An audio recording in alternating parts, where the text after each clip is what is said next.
Irmãos, Evangelho de Marcos, capítulo 16,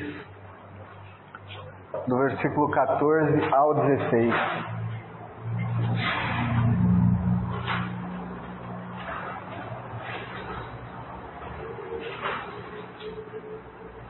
Evangelho de Marcos, capítulo 16,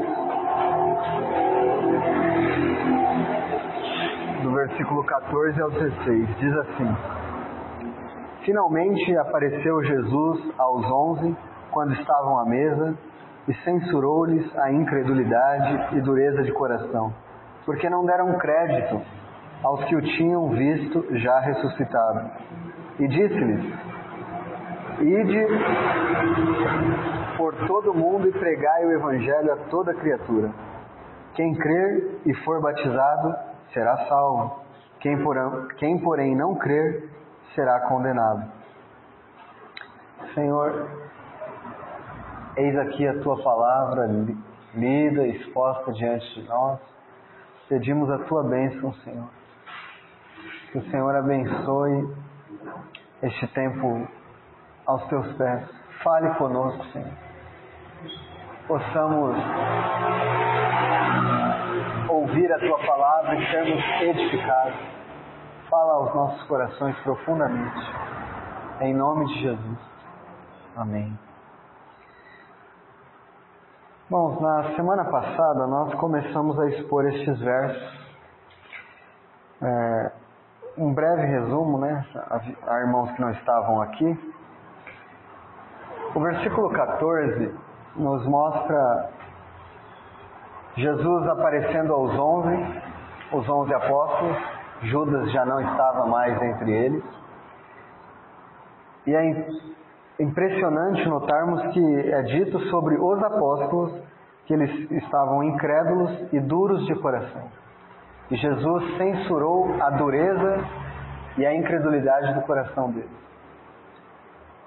E quando você pensa em pessoas que estão passando por este momento de dureza e incredulidade, nós em nossas mentes jamais colocaríamos o versículo 15 embaixo. Ide e pregai o Evangelho. Porque eles estavam com o coração duro e incrédulos momentos a pouco. E agora Jesus dá a eles a maior das missões e tarefas: pregar o Evangelho. Isso já nos mostra quanta graça tem nosso Senhor, quanta misericórdia, porque Ele nunca encontra servos capacitados, antes os capacita. Age com misericórdia, porque o Evangelho não é uma questão de mérito em nenhuma das suas pontas, nem do anunciante, nem daquele que crê. É um dom concedido pela graça do Senhor. E na semana passada, então, nós começamos a expor e dividimos o que faríamos neste pequeno estudo aqui sobre o Evangelho, a fé e o batismo, que é o que nós encontramos aqui. Ide e pregai o Evangelho. Então, na semana passada, nós falamos sobre o que é o Evangelho. Já que nós temos que pregar o Evangelho, o que é o Evangelho? Vimos o que não é o Evangelho, que não é... Se você convidou alguém para a reunião, você convidou alguém para a reunião. Você não pregou o Evangelho a essa pessoa. Se você disse para essa pessoa, Jesus te ama, você não pregou o Evangelho. Se você contou uma experiência que você teve de uma oração atendida, você não pregou o Evangelho. Você apenas contou um caos, uma questão. Né? Pregar o Evangelho é anunciar a Cristo e este crucificado. O Evangelho é, sem dúvida nenhuma, a boa notícia. A boa notícia de que Deus amou o mundo de tal maneira que enviou o seu Filho. E todo aquele que nele crer não perecerá, mas terá a vida eterna. Mas nós vimos na semana passada que não dá para anunciar o Evangelho apenas como sendo a boa notícia, porque os homens não compreendem que eles estão perdidos. Eles não sabem a condição que eles se encontram. Então é necessário mostrar-lhes a condição que eles estão. E é assim que Paulo começa o livro de Romanos. A ira de Deus se revela dos céus contra toda impiedade. Paulo, ao pregar o Evangelho, a dizer o que é o Evangelho, ele começa a falar sobre a ira de Deus. Porque os homens precisam saber que se eles não crerem no Evangelho, na salvação que é gratuita por meio dos méritos de Cristo, eles estão debaixo da ira de Deus. Não só isso, a Bíblia deixa claro que eles são inimigos de Deus, que eles são filhos da ira, que eles são filhos de Satanás. A Bíblia deixa muito claro que essa é a condição do homem. Então, se nós queremos pregar o Evangelho, nós temos que pregar a condição em que o homem se encontra. Ele precisa sentir a dor da desobediência a Deus. Ele precisa sentir a martelada da lei sobre sua cabeça, para que ele corra desesperadamente debaixo da graça de Jesus. Ele precisa entender isso. Porque isso é importante. Porque há milhares, para não dizer talvez milhões, de pessoas que dizem crer, mas que nunca se arrependeram dos seus pecados, que nunca chegaram à fé verdadeira. Primeiro porque não ouviram o verdadeiro Evangelho, e ninguém chega à fé verdadeira ouvindo o que é falso. Nunca ouviram. Então há milhares de pessoas que vão à igreja, que vão a um templo, a uma reunião, que leem a Bíblia, que fazem até orações, que até cantam louvores, mas que nunca chegaram à fé verdadeira. Mas que nunca realmente entregaram suas vidas a Cristo. Nós vimos também que o Evangelho é o poder de Deus para a salvação de todo aquele que crê. Por que o Evangelho precisa ser o poder de Deus? Porque o Evangelho não é apenas uma notícia, não é apenas uma informação. Você informa uma pessoa e pronto, se ela acreditar no que você disse, ela está salva. Não é isso? Creu, está salvo. O Evangelho precisa ser o poder, porque o homem é incapaz. Ele é incapaz de crer. Ele é incapaz de entender. Ele é incapaz de buscar a Deus. Paulo diz isso em Romanos capítulo 3. Não há quem busque a Deus. Não há quem entenda. Então o homem, com o seu coração endurecido, com sua mente obstruída, ele precisa que o poder de Deus se manifeste na vida dele. Rompa a dureza do coração, ilumine o entendimento, e só assim o homem pode chegar a abraçar a fé em Cristo Jesus. Porque a fé é dom de Deus, não vem dele, não vem das obras que ele pratica. Então nós vimos que o Evangelho é pregar a Cristo crucificado. Você não oferece nada, você não oferece melhoria de vida, melhoria financeira, nada. Você oferece Cristo, perdão de pecados e salvação eterna. Cristo. Paulo, quando foi aos Coríntios, ele disse: nada quis saber entre vós, a não ser Jesus Cristo e este crucificado. Não há outro assunto ao pregador do Evangelho. Ele prega Cristo e Cristo só.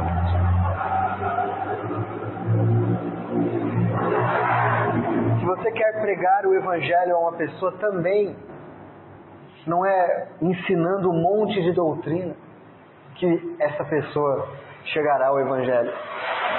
Não adianta você ensinar doutrinas e a pessoa comece a falar: então é só eu mudar isso, eu fazia isso e agora eu faço aquilo, porque esse é o jeito certo de viver. Não, isso é legalismo. Os crentes seguem doutrina, mas antes eles chegaram à fé em Cristo Jesus. Antes, Deus fez um milagre, Ele operou algo neles. E eles não são salvos pelo que eles fazem, eles são salvos pelo que Cristo já fez. E agora eles vivem em gratidão. Por isso, uma pessoa fala: não, agora eu mudei de vida, eu fazia isso e agora eu faço isso. Eu bebia, eu não bebo mais. Eu fumava, eu não fumo mais. Isso significa que ela chegou à fé em Cristo Jesus? Não, não necessariamente. Porque se você for nos Alcoólicos Anônimos, há pessoas saindo de lá e deixando a bebida. Há pessoas com força de vontade deixando o cigarro, deixando alguns vícios. Chegar à fé, crer no Evangelho, não é uma mudança de práticas. Mudo aqui, muda ali. Embora quem creu mudou as suas práticas. Entende? Não é por obra. Então, se você pergunta a uma pessoa: Por que você chegou à fé? No que você crê? Por que você irá ao céu? E se a pessoa começa a responder, porque eu sou uma boa pessoa, porque eu vou sempre nos cultos, porque eu faço minhas orações, tal pessoa não entendeu o Evangelho, nada sabe a respeito da graça de Deus. A resposta é: eu era um miserável pecador. Não havia esperança para mim. Eu estava sendo conduzido ao inferno por causa de quem eu sou, um inimigo de Deus. Mas Deus rompeu a dureza do meu coração, manifestou a sua bondade, manifestou a sua benignidade, Ele me salvou. Tal pessoa entendeu o que é o Evangelho. É possível que uma pessoa responda tudo corretamente assim e mesmo assim não tenha chegado à fé? É possível. Porque o Evangelho não é só uma questão de intelecto. Crer e chegar à fé não é só uma questão de saber dizer as coisas certas. É possível você encontrar um ateu que saiba dizer tudo isso. Um ateu, ele fala, os crentes, aqueles que professam fé em Cristo, eles pensam assim, assim e assim. E fale tudo certinho. Não é uma questão de intelecto. Não é uma questão de entender. É o poder de Deus para mudar interiormente o homem. Muda a mente, muda o coração. Então, basicamente, foi o que falamos na semana passada. E hoje nós queremos falar sobre o outro aspecto. Se o Evangelho é o poder de Deus, o Evangelho é pregar Cristo, é dito, né, em Marcos, que nós estamos lendo aqui no versículo 15. Versículo 16. Quem crer e for batizado será salvo. Então é importante que nós saibamos. O que é crer, afinal, então? O que é crer? Porque muita gente diz que crê, não é? Quem crer e for batizado será salvo. Aí você encontra uma pessoa e prega para ela. Você prega o Evangelho para ela, ela diz, eu creio nisso. Aí você olha para a vida dela e fala, não é possível. Não é possível que essa pessoa creia. O que acontece? Talvez seja só intelecto e emoção. Não há, porque o verdadeiro crer, a verdadeira fé, não é gerada pelo homem, é um dom de Deus. E é isso que nós queremos ver esta noite. Responder duas perguntas básicas. O que é a fé e como uma pessoa chega à fé. O que acontece? Como é isso? E quais são as características daquele que tem fé? O tema da mensagem é fé salvadora. Porque existe outro tipo de fé, irmão? Existe. Existe a fé falsa, a fé temporária, que Jesus fala em suas parábolas e que nós vemos com os nossos próprios olhos. Nossa, tal pessoa, ela diz que cria, mas aí nunca desviou de vez, foi para o mundão, nunca volta. Será que ela creu de verdade? Aquela pessoa perdeu a salvação. Em hipótese alguma, não se perde. Não se perde. Se Cristo diz que deu a vida eterna, não pode tirar. Ele deu a vida eterna. Eterno é eterno. Não dá para tomar de volta. Ele diz que deu. Então, a salvação não se perde. Alguns dizem, não, ele não perdeu a salvação, mas talvez ele perca alguma coisa, ele perca talvez o reino, ele perca talvez algumas recompensas. Mas não chegam a pensar na hipótese de que ele nunca tenha crido de verdade. E esta é a maior das hipóteses, porque é o que o Senhor fala sobre joio e trigo, sobre aquilo que é falso e verdadeiro. É o que o Senhor fala o tempo todo em suas parábolas, mas a maior parte perdeu de vista essa questão. E nós precisamos ser instruídos corretamente pelas Escrituras. De forma objetiva, assim, nós não podemos olhar para uma pessoa e dizer aquela pessoa tem a fé verdadeira. Porque nós não conseguimos olhar o interior da pessoa. Mas nós conseguimos observar o comportamento, se houve arrependimento, se há frutos, se há perseverança, se há amor pela palavra. Falhas e pecados todos teremos. Mas há aqueles em que se olha e nem com um binóculo e uma lupa se conseguem enxergar arrependimento, frutos, nada. E aí dizem ser cristãos. Nós veremos esta noite o que o Senhor diz a respeito disso, porque o Senhor diz muita coisa. A primeira coisa é o que é fé? Acho que uma das declarações mais objetivas da Escritura a respeito disso se encontra em Hebreus, capítulo 11, versículo 1.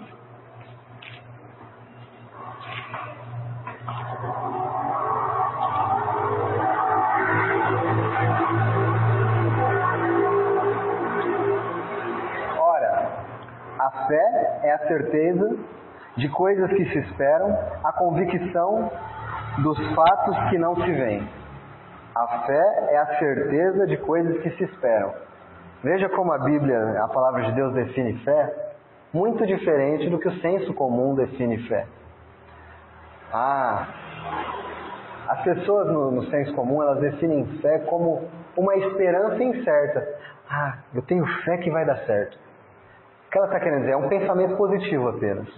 Tomara que dê certo, quando as pessoas falam isso. Eu tenho fé que vai dar certo. Ela está pensando, tomara que isso dê certo. Mas aqui a Bíblia coloca duas coisas também que nós não colocaríamos junto. Certeza do que se espera. Aí você fala, eu espero que dê certo. Mas é uma esperança certa. A fé bíblica é uma esperança que você já sabe que é certeza. E ela continua dizendo, é a convicção dos fatos que não se veem. Quando a gente pensa em fé também, a gente também usa esse linguajar no nosso dia a dia. A gente fala assim, eu não boto muito fé naquela pessoa não. O que a gente está querendo dizer quando a gente fala isso?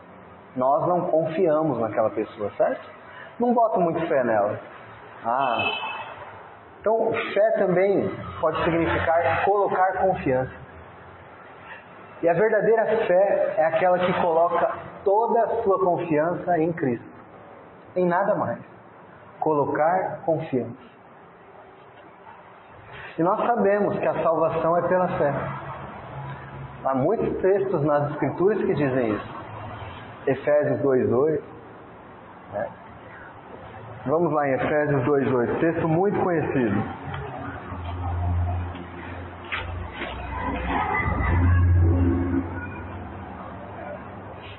Porque pela graça sois salvos mediante a fé. Isso não vem de vós, é dom de Deus, não de obras, para que ninguém se glorie.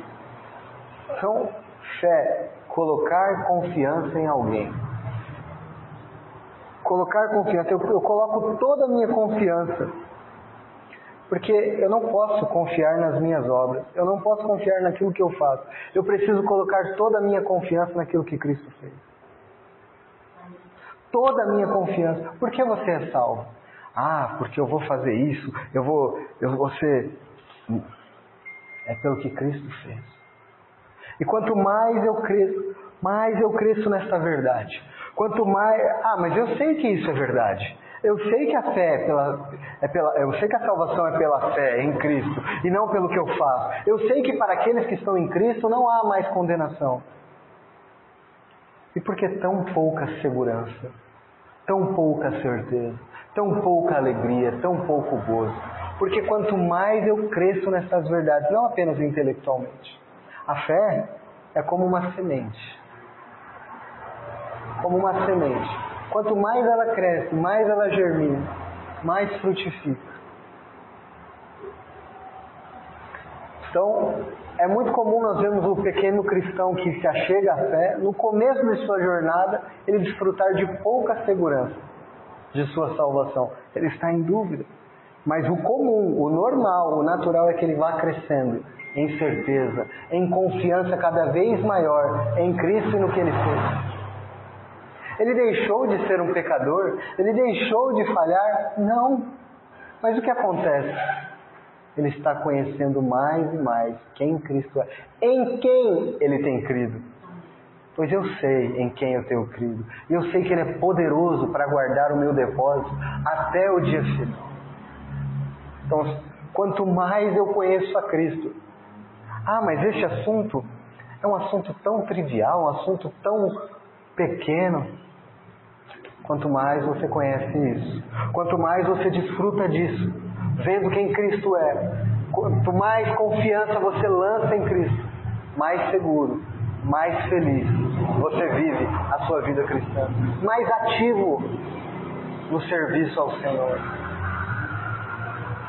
Então, este é um texto que diz que a salvação é somente pela fé. Há muitos outros textos que dizem essa mesma verdade, eu não vou ficar lendo aqui. Mas eu quero ir para a próxima questão aqui. Como uma pessoa chega à fé em Cristo?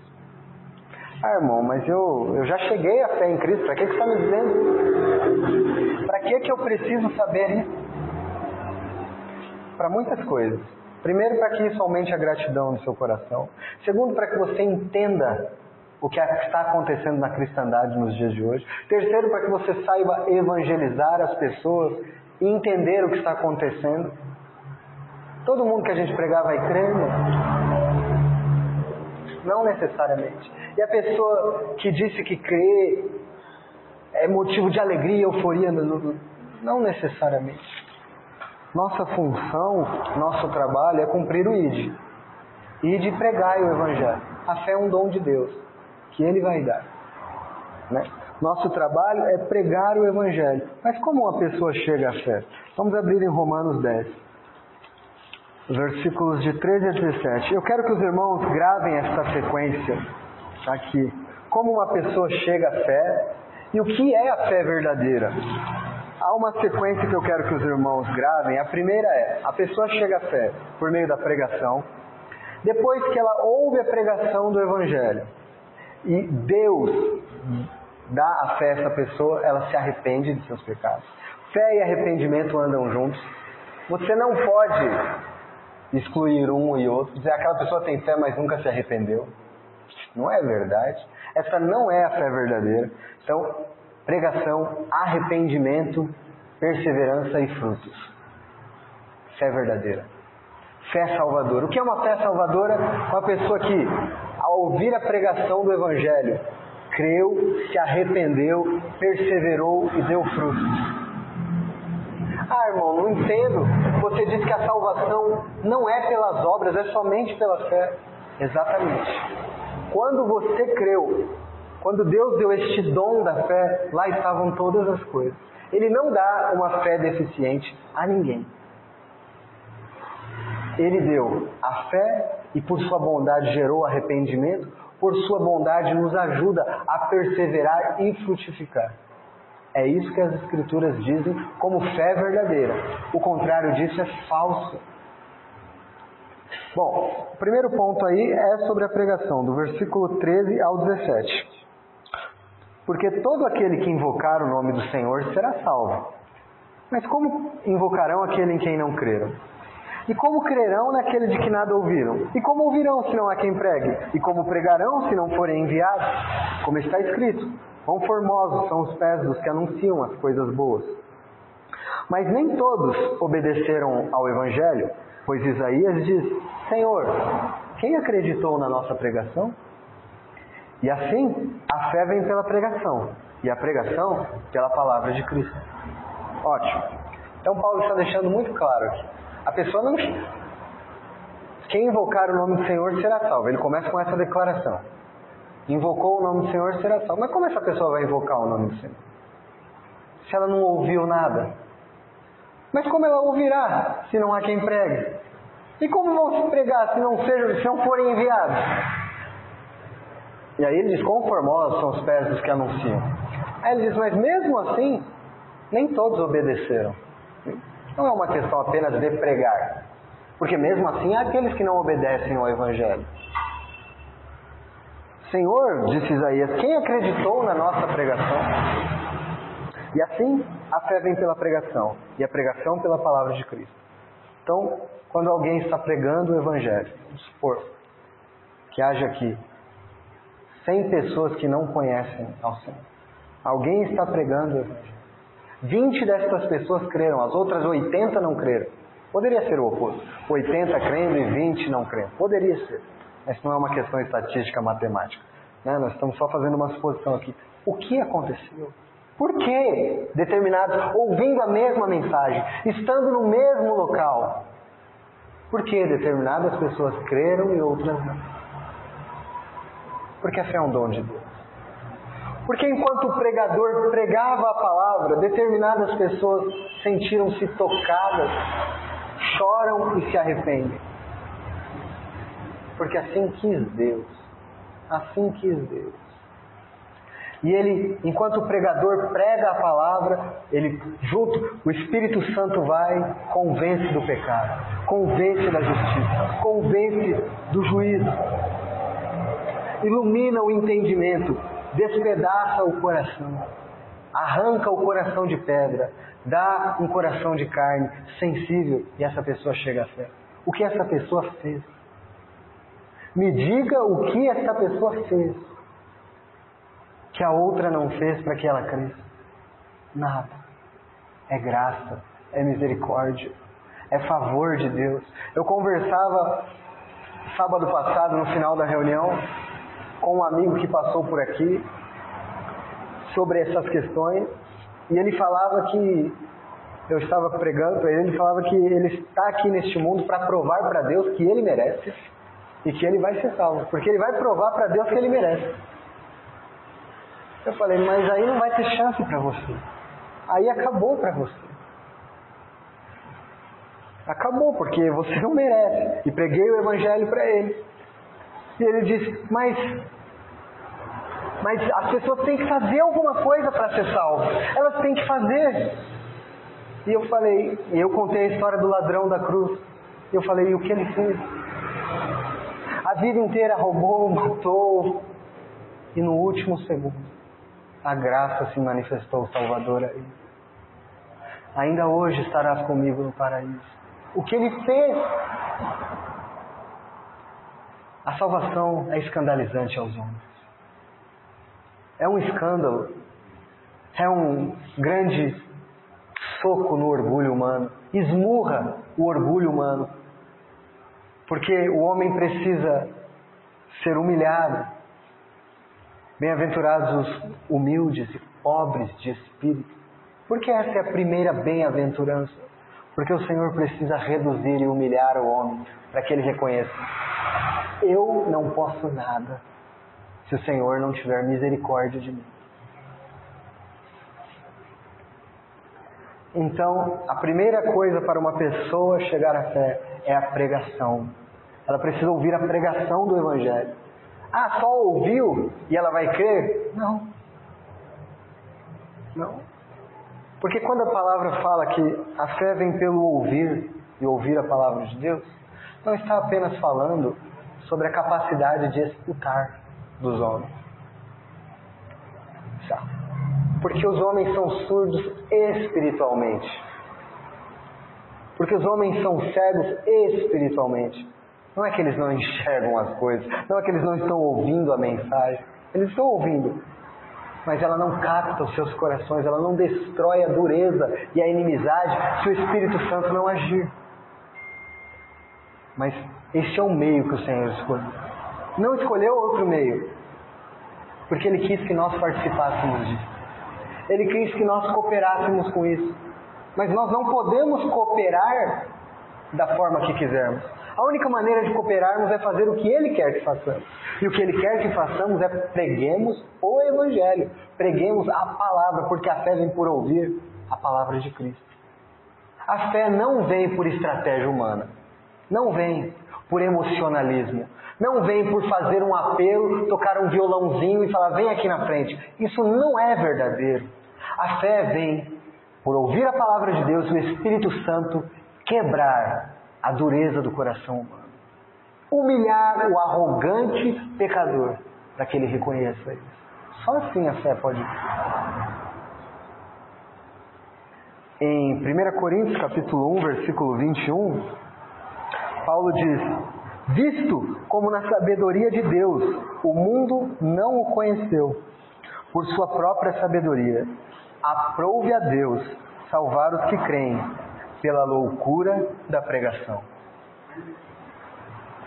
O mundo em sua própria sabedoria jamais chegará ao conhecimento salvífico. Eu não estou falando do conhecimento intelectual, eu estou falando do conhecimento experimental. O mundo jamais chegará ao conhecimento salvífico. por sua própria sabedoria. Vem pela pregação, que para o mundo, inclusive, é completa loucura. Para nós, é o poder de Deus. Graças ao Senhor. Então, primeiro ponto. Como uma pessoa chega? Pela pregação. O Espírito Santo precisa agir. E depois? O Espírito Santo quebrou a dureza. O Espírito Santo mudou a mente. O Espírito Santo deu um novo coração. Regenerou essa pessoa. Ela se arrepende. Algumas pessoas pensam, não, eu me arrependi, por isso nasci de novo. Loucura. Porque um morto não pode se arrepender. Ele não consegue.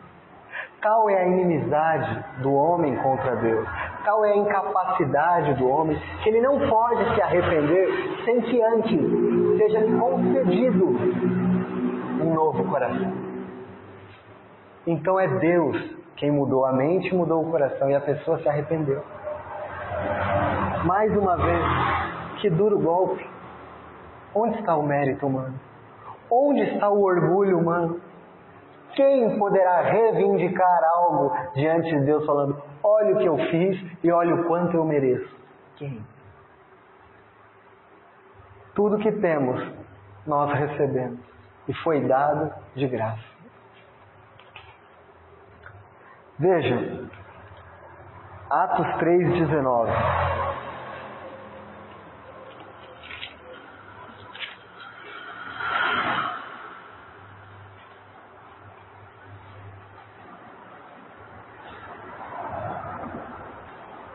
O texto diz assim: arrependei-vos, pois, e convertei-vos para serem cancelados os vossos pecados. Arrependei-vos, pois, e convertei-vos para serem cancelados os vossos pecados. Aí uma pessoa vai dizer, mas está vendo? Aqui o texto ele conclama o homem para que faça isso. Arrependa-se, converta-se. E nós sabemos que, sim, a Escritura dá comandos e dá ordens, mas somente respondem a estes comandos aqueles que tiveram o Espírito Santo trabalhando. Não é uma questão do desejo humano, porque este não é, segundo as Escrituras, o desejo do homem. Não há quem busque a Deus, não há quem entenda, não há nenhum sequer. Mas então, quando a pessoa ouve a pregação, o Espírito Santo faz com que ela nasça de novo, dá a ela um novo coração, ela se arrepende. E aí você conversa com algumas pessoas e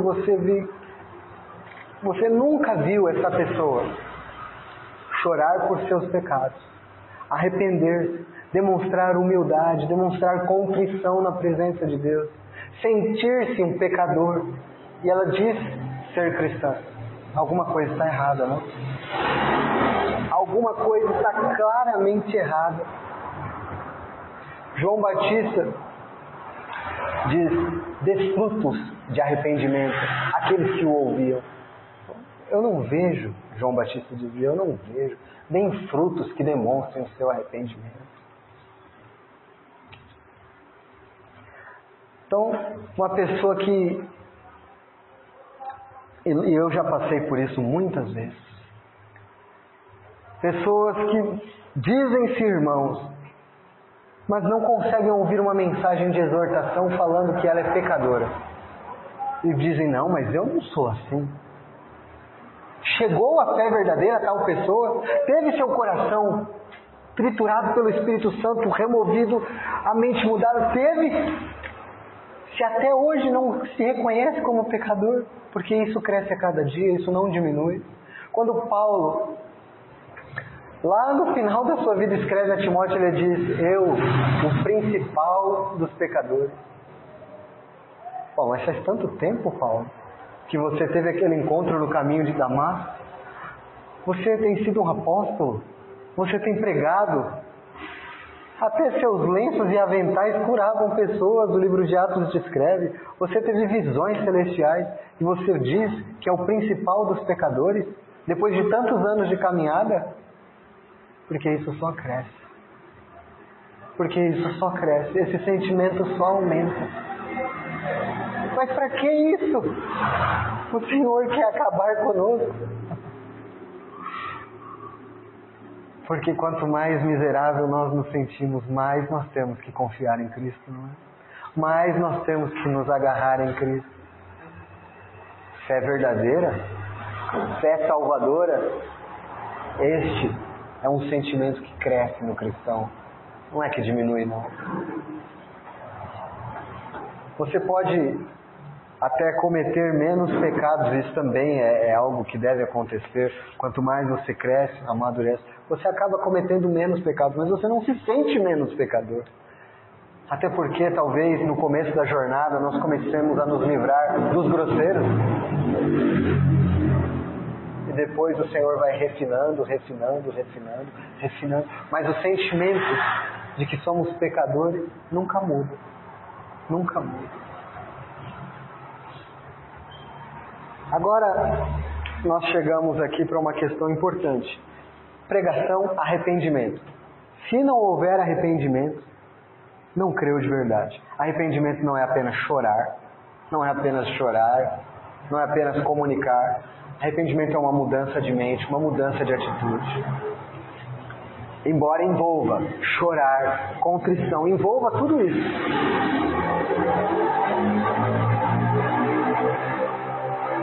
Então, pregação, arrependimento, perseverança e frutos. Se você colocar assim, fé em Cristo, e embaixo, pregação, arrependimento, perseverança e frutos, então isso é a fé verdadeira. Se juntar essas duas coisas. Se nós encontramos essas três coisas lá, nós encontramos a fé verdadeira. Perseverança e frutos. Dá para provar isso com as Escrituras? Que uma fé verdadeira persevera? E por que ela persevera? Porque ela não vem do homem, ela vem de Deus. Você acha que Deus dá alguma coisa incompleta? Hebreus 12, versículo 2 diz que Jesus é o autor e consumador da nossa fé. Ele começa, ele conclui. Você acha que é imperfeito isso? Não seria uma blasfêmia dizer que o Senhor dá a fé a um homem e que tal homem nunca frutifica? Tal homem nunca corrige. Eu não estou falando da quantidade que isso acontece. Não estou falando. Pode ser a 30, 60 ou a 100 por um. Você vê, variou aqui, 30, 60 ou 100 por um. Não é assim que o Senhor conta a parábola? Tem variação na quantidade dos frutos, mas nunca dar fruto. Isso é verdadeiro? Isso é um cristão? Isso é o dom que Deus dá aos homens? Não pode ser verdadeiro. Veja 1 Tessalonicenses, capítulo 1, de 3 a 10. Paulo vai falar sobre a fé dos Tessalonicenses, um grande exemplo para nós.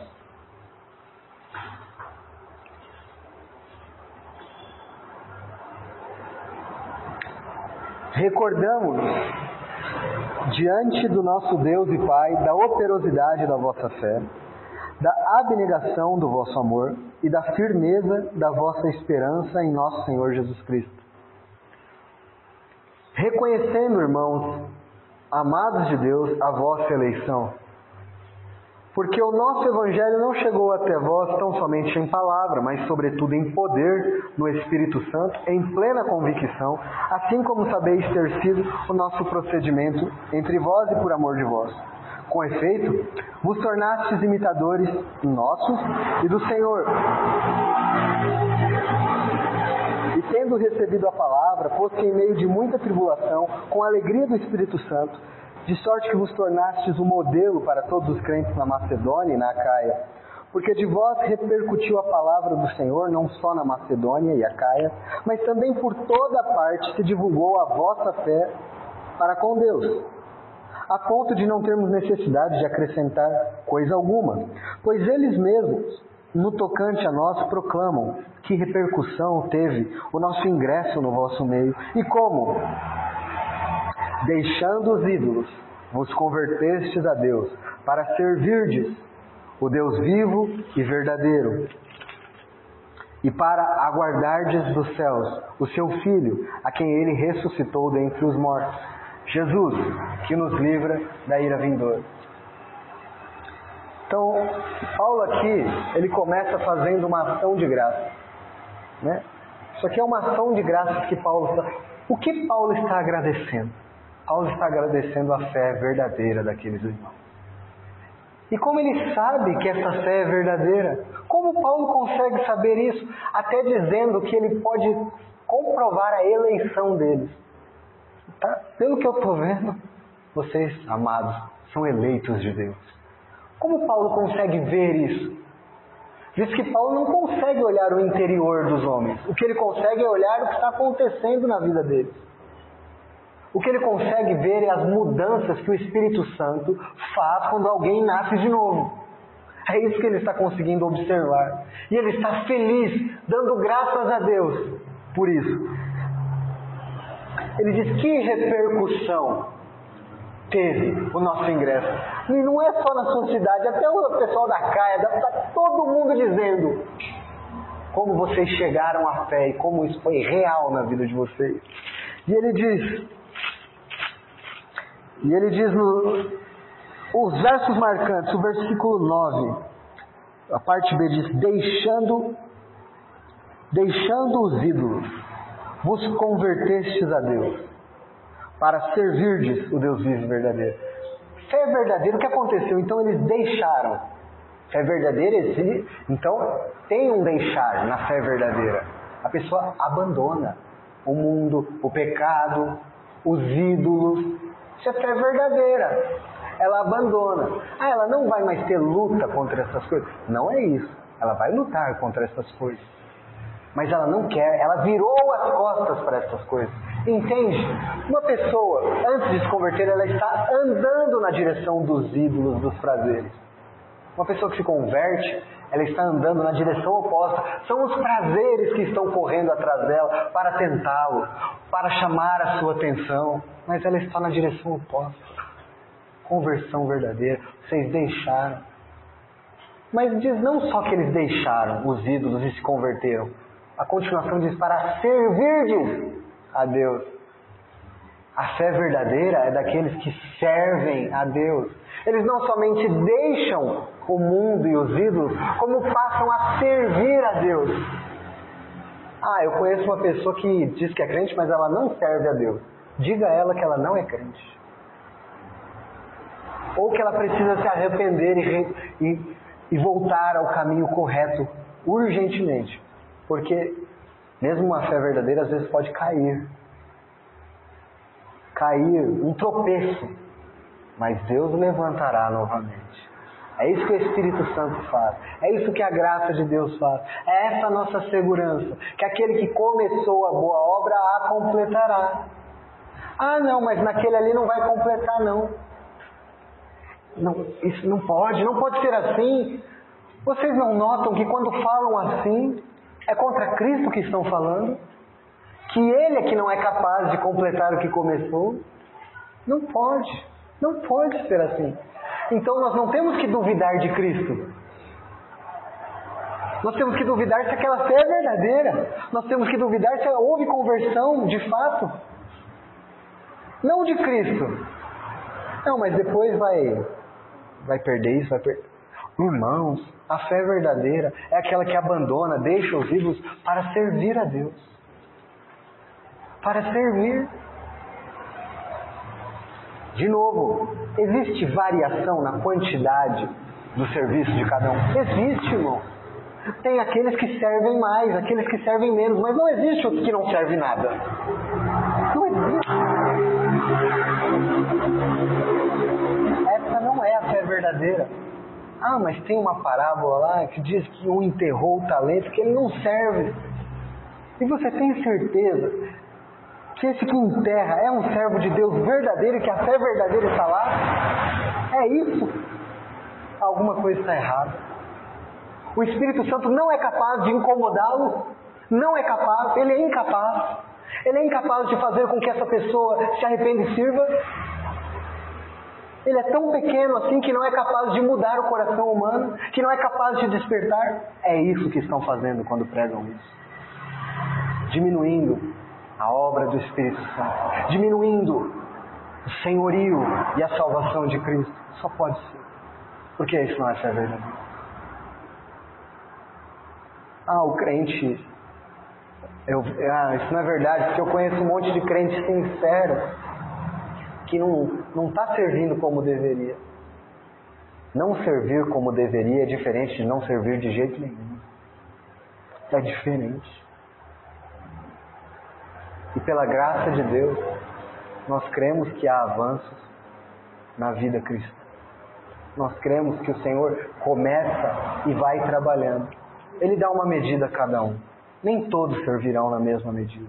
Nem todos, mas todos servirão. Há trabalho para todo cristão. Todos. Abandonaste os ídolos. Deram as costas para os ídolos. Agora vocês estão servindo o Deus verdadeiro. E estão aguardando o Salvador que virá do céu. Quer um resumo do que é fé verdadeira? Deixe os ídolos, sirva a Deus e aguarde o Salvador que virá para livrar da ira vindoura. Paulo resumiu o que é fé verdadeira neste versículo 9 e 10. Porque é o que diz no verso 10: e para aguardardes do céu o seu Filho, a quem ele ressuscitou dentre os mortos, Jesus, que nos livra da ira vindoura.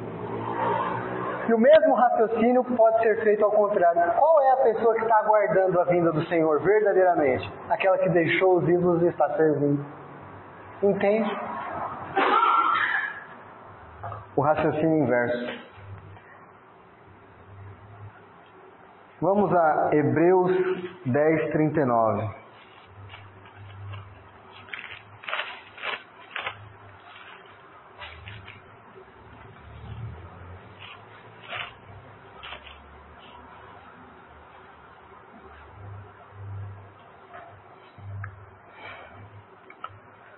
Nós, porém, não somos dos que retrocedem para a perdição. Somos, entretanto, da fé para a conservação da alma. A fé vem de quem, irmãos? A fé é dom de quem? Segundo as Escrituras. A fé é um dom de Deus, correto? O apóstolo diz que nós não somos dos que retrocedem para a perdição, somos, entretanto, da fé para a conservação da alma. Essa é a fé verdadeira. É aquela que é para a conservação da alma. Mas aqui neste capítulo mesmo, o apóstolo está fazendo duras exortações contra o perigo da apostasia, do desvio e da perda. O apóstolo faz todas estas exortações, e todas as vezes no livro de Hebreus, todas as vezes em que essas exortações foram feitas, ele conclui dizendo: nós, porém, quanto a vós, irmãos, aguardo coisas próprias da salvação. Nós, porém, não somos os que retrocedem.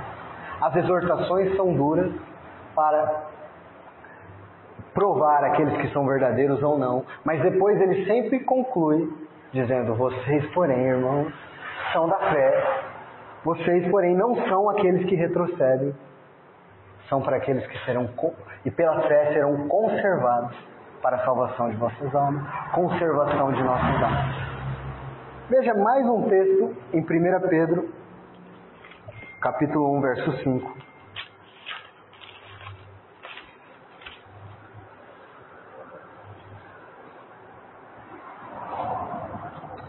Diz assim: que sois guardados pelo poder de Deus, mediante a fé, para a salvação preparada para revelar-se no último tempo.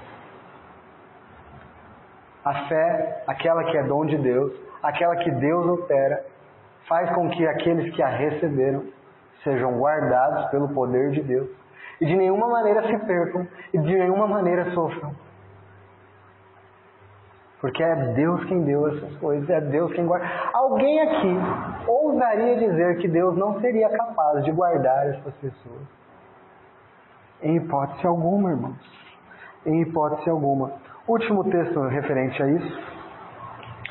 1 João 5, versículo 4 e 5.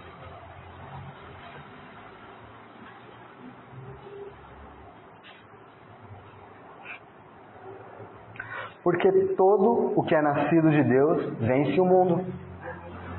E essa é a vitória que vence o mundo. A nossa fé.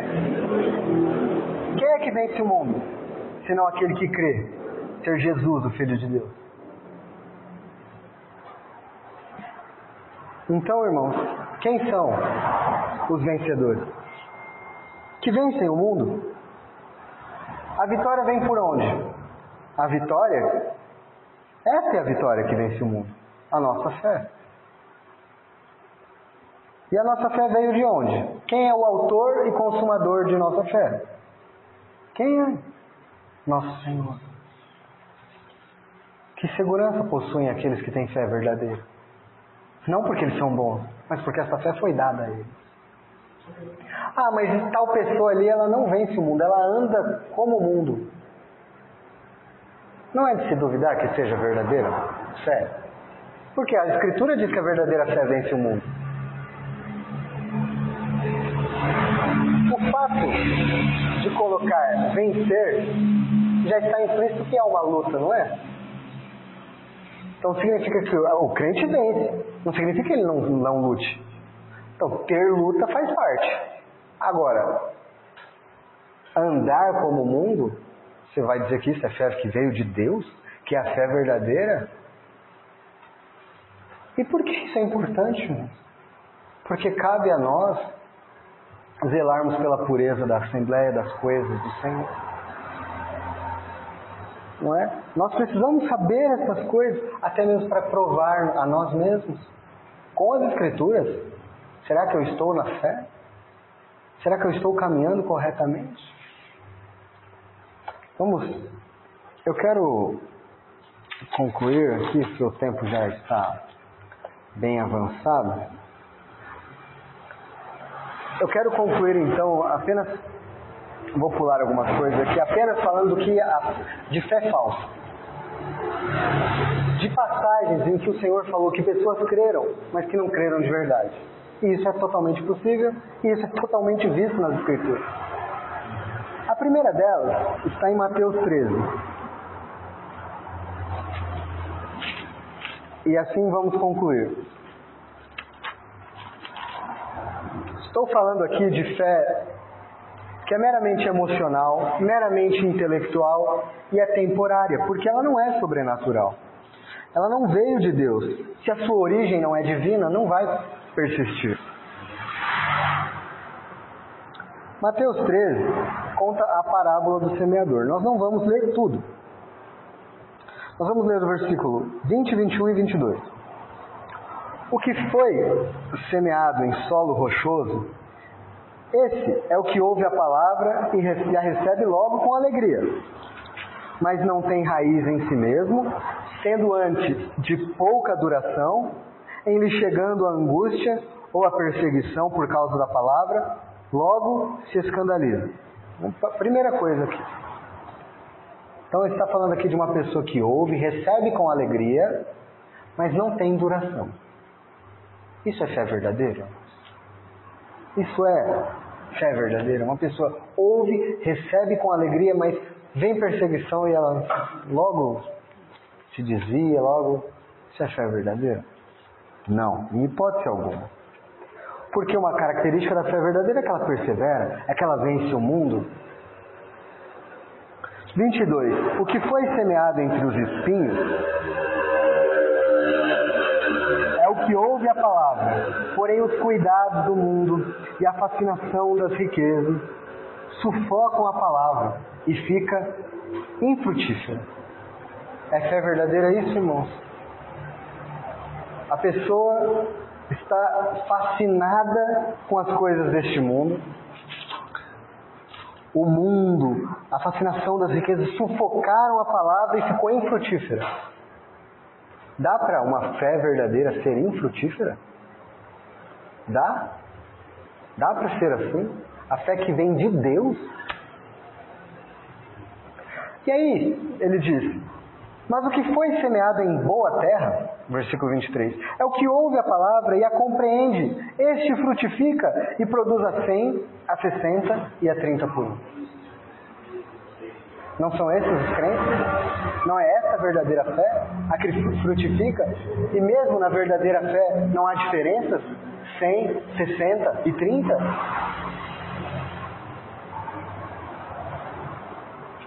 Eu realmente fico sem entender aqueles que acham que quando Jesus contou essa parábola, ele estava falando para crentes o tempo todo. Não é possível. Não é possível. Sabe por quê? Porque, veja, há uma clara, quando ele diz assim no versículo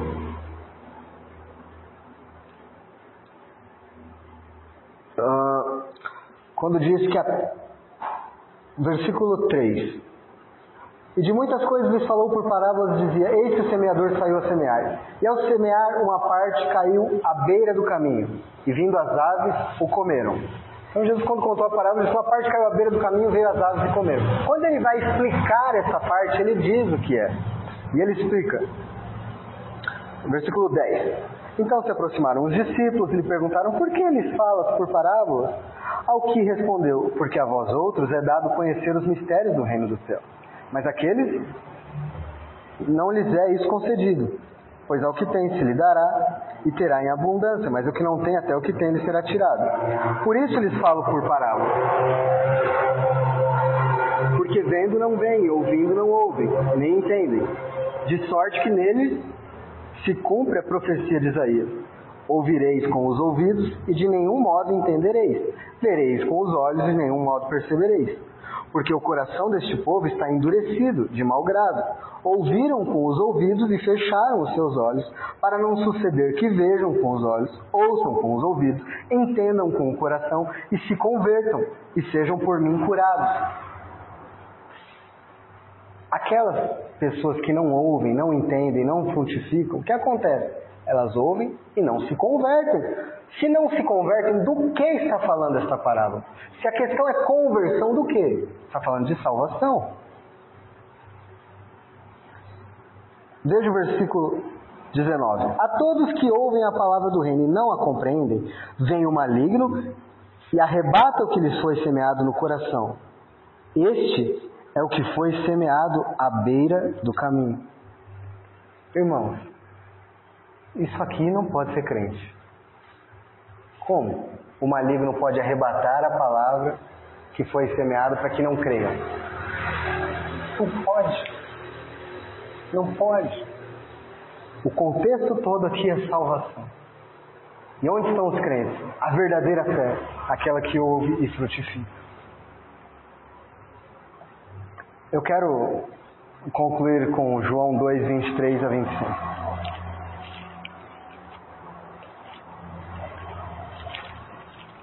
João 2, de 23 a 25. Olha que coisa interessante aqui, hein? Estando ele em Jerusalém, durante a festa da Páscoa, muitos, vendo os sinais que ele fazia, creram no seu nome. Mas o próprio Jesus não se confiava a ele, porque os conhecia todos. E não precisava de que alguém lhe desse testemunha a respeito dos homens, porque ele mesmo sabia o que era a natureza humana. Como interpretar isso? Muitas pessoas creram. Muitas creram no nome do Senhor. E o versículo 24 diz: mas o próprio Jesus não se confiava a eles, porque os conhecia todos. O que está querendo dizer aqui? Muitas pessoas creram no nome, mas Jesus não confiava neles. O que é isso? Isso não é uma fé verdadeira. Não é o crer verdadeiro. É o crer temporário. É aqueles que podem receber com alegria, mas não tem duração. Que foi contado na parábola de Mateus 13. É aqueles que quando vêm os espinhos e a perseguição, não perseveram, não continuam. Vocês lembram? Quando havia uma multidão seguindo a Jesus, mas ele disse: se vocês não comerem da minha carne, não beberem do meu sangue, vocês não têm parte comigo. Eles, quem pode aguentar este discurso? Não estavam seguindo a Jesus? Eles não criam em Jesus até aquele momento? E abandonaram. Por quê? Porque isso não é fé verdadeira. Isso não é fé que vem de Deus. Porque há outros versos, mas são muitos versos que nós já estamos em 1 hora de mensagem. Os irmãos já estão com as mentes cansados. Mas o que eu quero aqui deixar claro é que existe uma fé verdadeira.